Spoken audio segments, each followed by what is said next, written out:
La gran mayoría de los estados dependen de las transferencias del gobierno, de las participaciones y aportaciones. El nivel de dependencia es alrededor del 90%.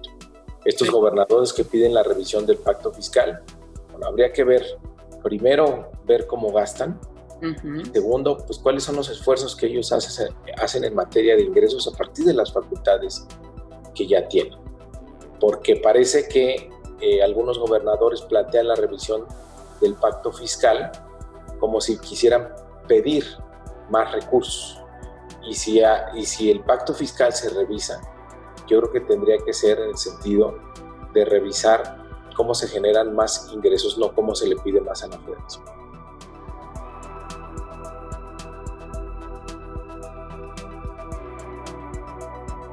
Por un lado, se pide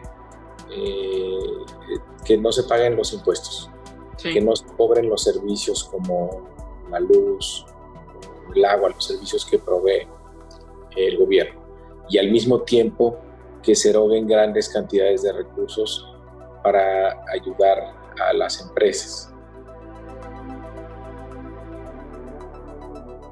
La proporción deuda-PIB en nuestro país es de casi 45%, se mantuvo estable por este gobierno.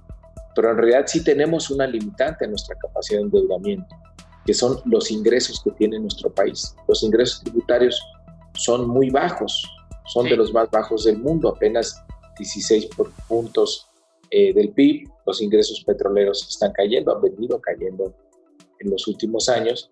Entonces, si México incrementa mucho su deuda, pues va a ser sancionada por las calificadoras. En el 2017, la proporción deuda-PIB se disparó casi a 50%. Y ahí se prendieron los focos amarillos de las calificadoras diciendo que México estaba comprometiendo su solvencia.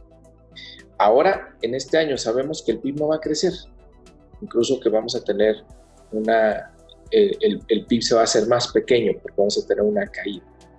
Entonces, por lo tanto, si nuestro país no tomara un peso de deuda, la proporción deuda-PIB se va a incrementar.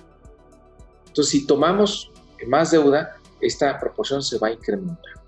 Ahora, no estoy diciendo que no tengamos capacidad de endeudamiento. Por supuesto que tenemos capacidad de endeudamiento como país, sin que pudiera ponerse en riesgo la solvencia o que dudaran las calificadoras de nuestra capacidad de pago.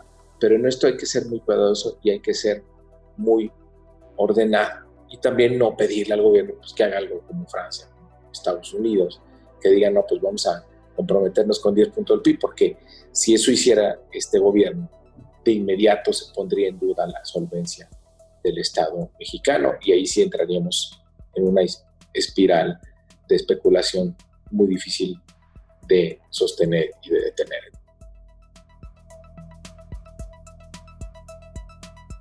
El rango de cálculo es muy disperso, desde quienes dicen 2 a quienes dicen 10. La verdad es que tenemos todavía muy poca información para poder hacer un cálculo más o menos certero de cuánto va a caer la economía en este año, pero bueno, nadie duda en que va a caer.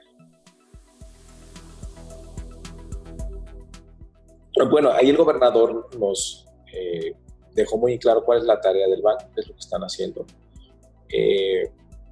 Por un lado, contrataron el monto de las coberturas cambiarias de 20,000 a 30,000 millones.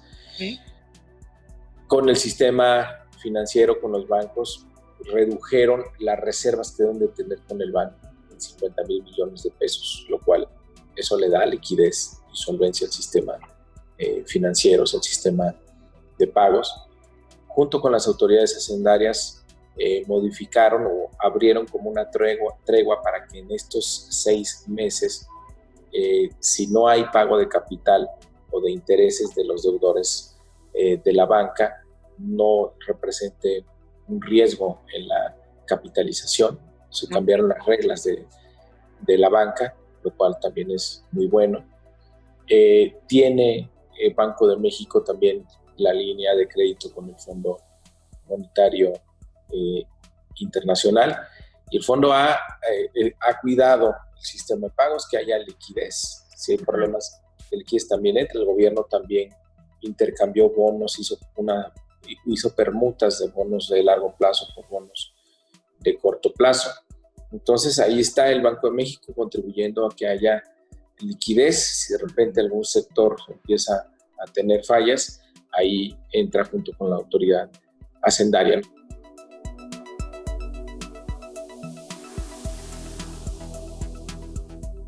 El gobierno ha ido tomando medidas por etapas y hay que, en primera instancia, esto de ayudar a quien más lo necesita, yo creo que es una acción acertada del gobierno. Por ejemplo, el tema de la pensión de los adultos mayores. Sí. Tiene un doble propósito.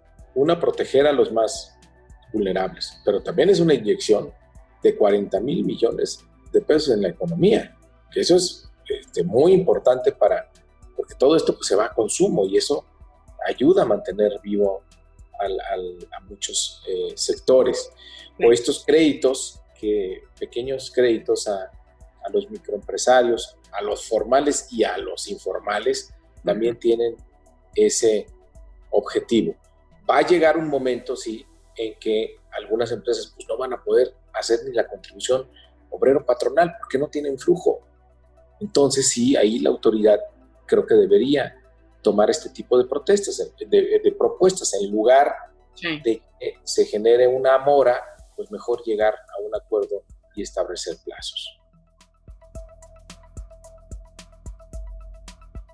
Yo digo que no son únicas, es decir, mucha gente pensó que llegó el presidente, anunció sus medidas y adiós, nos vamos a cruzar de brazos lo que queda de la pandemia. No sabemos. Seguramente si vamos a escenarios más complicados, ahí va a estar el presidente ofreciendo otro tipo de apoyos, porque por supuesto que no nos interesa que la economía pues le vaya muy mal, porque es el bienestar de muchos mexicanos. Entonces, él se preocupó primero por los de abajo, lleva al límite los instrumentos y los programas del gobierno que se tienen, y los lleva al límite. Y si esto no es suficiente, además, cuidando la solvencia del Estado mexicano, si esto no es suficiente, habrá que tomar otras medidas extraordinarias.